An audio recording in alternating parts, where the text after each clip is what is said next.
Alright guys, welcome to the first episode or first video on Jacqueline Wolf Cedar Ranch. This here is Raptor, that's his name. And yes, he is in a dog kennel for now. Today is Thursday. I've already reached out and gotten a chicken coop. So I will have a chicken coop this weekend for him.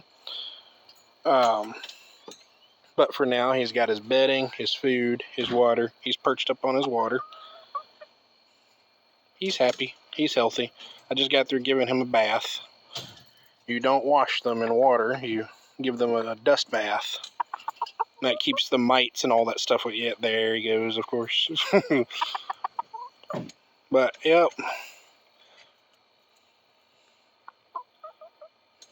So, we'll see how this goes.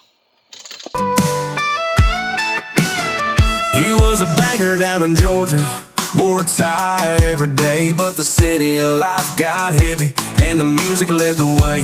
Packed up his old guitar, left the high-rise behind. Now he's playing bars in Nashville, looking for a sign.